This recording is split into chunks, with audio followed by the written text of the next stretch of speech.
दोस्तों नमस्कार, मेरा नाम प्रशांत है और आप मेरे डिजिटल मंच खुद रंग पर हैं। दोस्तों, हिमाचल प्रदेश में हिंदुत्व के तथाकथित मसीहाओं को हिंदुओं ने ही सबक सिखा दिया। हिंदुत्व की ठेकेदारी करके सियासी परिजीवी बनी भारतीय जनता पार्टी को हिमाचल प्रदेश में हिंदुओं ने ही सबक सिखा दिया।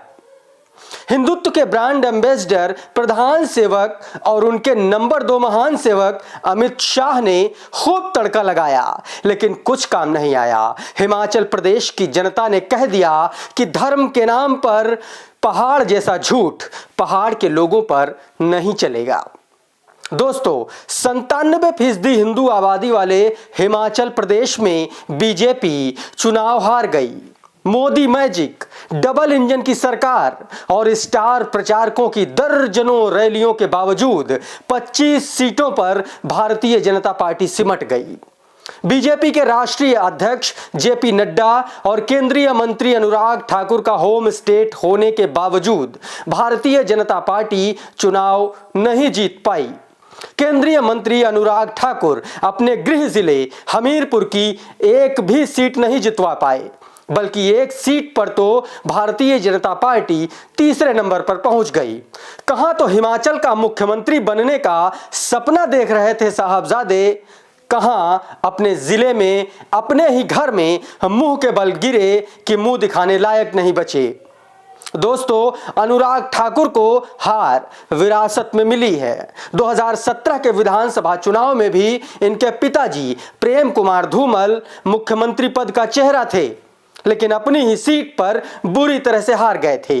दोस्तों, अनुराग ठाकुर हमीरपुर लोकसभा सीट से भारतीय जनता पार्टी के सांसद भी हैं और इस लोकसभा क्षेत्र में कुल 17 विधानसभा सीटें आती हैं।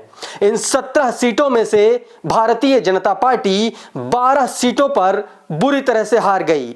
यानी आने वाले लोकसभा चुनाव में अनुराग ठाकुर अपने घर से भी जीतने की स्थिति में दिख नहीं रहे हैं। दोस्तों, ये कारनामा सिर्फ अनुराग ठाकुर ने ही नहीं किया है। हार का कीर्तिमान बीजेपी के वर्तमान प्रदेश अध्यक्ष और शिमला लोकसभा सीट से सांसद सुरेश कश्यप ने भी कर दिखाया है। सुरेश कश्यप के लोकसभा क्षेत्र में विधानसभा की कुल 17 सीटें आती हैं। इनमें से बीजेपी 14 सीटें हार गई, यानी कि सिर्फ 3 सीटें ही जीत पाई, वो भी बड़ी मुश्किल से।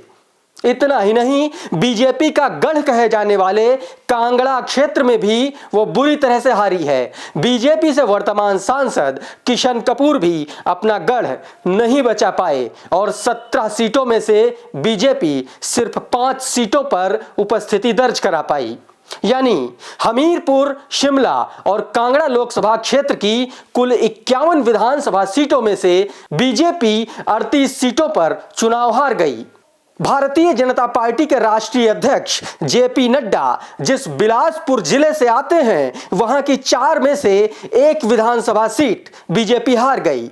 बहुत संभव है कि आने वाले चुनाव में केंद्रीय मंत्री अनुराग ठाकुर समेत इन तीनों नेताओं के पर कतरे जाएं।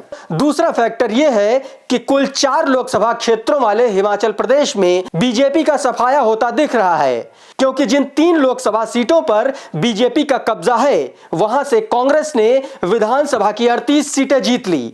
बाकी एक मंडी लोकसभा सीट पर कांग्रेस का पहले से कब्जा है। इसे भी कांग्रेस ने 1 साल पहले उपचुनाव में बीजेपी से छीन लिया था। दोस्तों, इस चुनाव में बीजेपी की दुर्गति ऐसे ही नहीं हुई है। अपनी इस स्थिति के लिए बीजेपी के भस्मासुर टाइप नेता ही जिम्मेदार हैं। राष्ट्रीय अध्यक्ष जेपी नड्डा और अनुराग ठाकुर की दुश्मनी ने मोदी शाह के सपनों पर पेट्रोल छिड़क दिया है। टिकट बंटवारे में नड्डा की मनमानी ने बीजेपी के भीतर बागियों की पूरी फौज खड़ी कर दी।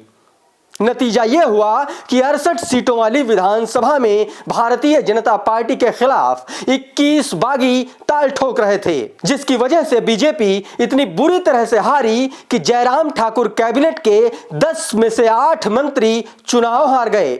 फिलहाल हिमाचल प्रदेश की 68 में से 40 सीटें जीतकर कांग्रेस सरकार बनाने जा रही है। आने वाले लोकसभा चुनाव में हिमाचल प्रदेश की यह जीत कांग्रेस के लिए बूस्टर डोज का काम करने वाली है। लेकिन बीजेपी के लिए यह हार बड़े खतरे की घंटी है। तो दोस्तों, इस वीडियो में फिलहाल इतना ही। यह वीडियो आपको कैसा लगा हमें कमेंट करके बताइए। वीडियो को लाइक कीजिए, शेयर कीजिए और अगर आपने हमारा चैनल अभी तक सब्सक्राइब नहीं किया है तो जल्दी से इसे सब्सक्राइब कर लीजिए। बहुत बहुत धन्यवाद।